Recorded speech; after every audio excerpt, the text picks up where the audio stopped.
Good evening, and welcome back to Radiant Refuge Ministries. I'm Pastor Brandon, and tonight, I know normally I would do this on camera. Christine and I have been feeling a little under the weather, and I just wasn't able to make it happen.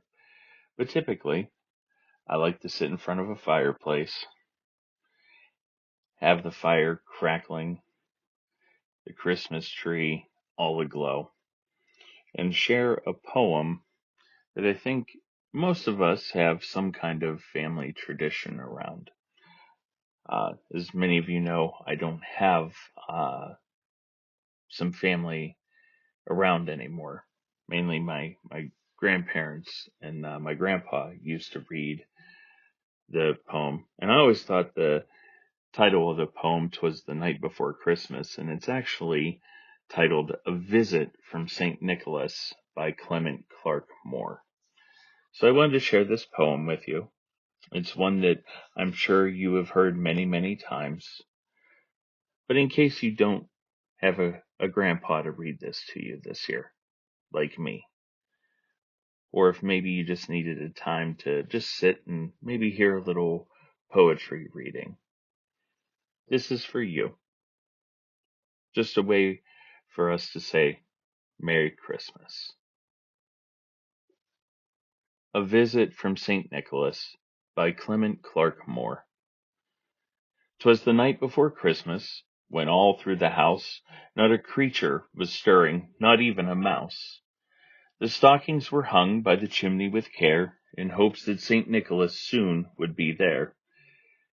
The children were nestled all snug in their beds, while visions of sugar plums danced in their heads. And Mamma in her kerchief, and I in my cap, had just settled our brains for a long winter's nap. When out on the lawn there arose such a clatter, I sprang from my bed to see what was the matter. Away to the window I flew like a flash, tore open the shutters, and threw up the sash. The moon on the breast of the new-fallen snow gave a luster of midday to objects below, when what to my wondering eyes did appear but a miniature sleigh and 8 tiny reindeer. With a little old driver so lively and quick, I knew in a moment he must be Saint Nick. More rapid than eagles his coursers they came, and he whistled and shouted and called them by name. Now Dasher, now Dancer, now Prancer and Vixen, on Comet, on Cupid, on Donder and Blitzen.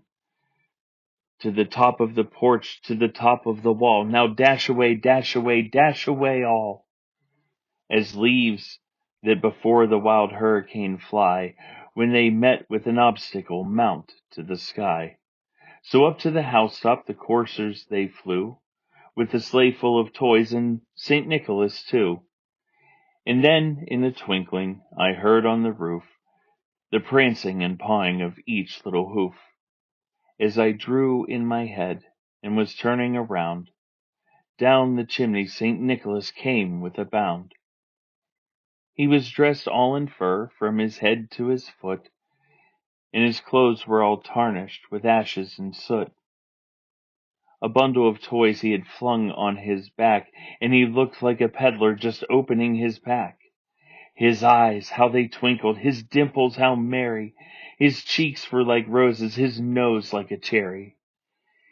His droll little mouth was drawn up like a bow, and the beard on his chin was as white as the snow. The stump of a pipe he held tight in his teeth, and the smoke it encircled his head like a wreath. He had a broad face and a little round belly that shook when he laughed like a bowl full of jelly. He was chubby and plump, a right jolly old elf, and I laughed when I saw him in spite of myself. A wink of his eye and a twist of his head soon gave me to know I had nothing to dread. He spoke not a word, but went straight to his work, and filled all the stockings, then turned with a jerk, and laying his finger aside of his nose, and giving a nod up the chimney he rose. He sprang to his sleigh, to his team gave a whistle, and away they all flew like the down of a thistle. But I heard him exclaim, ere he drove out of sight, Happy Christmas to all, and to all a good night. Good night, my dear friends. As you fall asleep with your families tucked in bed, know that tomorrow morning we celebrate Christmas. The morning after, where everybody has had a chance to exclaim, Merry Christmas. God bless you. And I hope this time together is something meaningful and special for you. I'll be doing this every Christmas Eve. I know this Christmas Eve Twas the night before Christmas. I think next year we're gonna do the Grinch. But we'll be having this time, just a time to gather, a time to be together and share some Christmas memories. God bless you and Merry Christmas.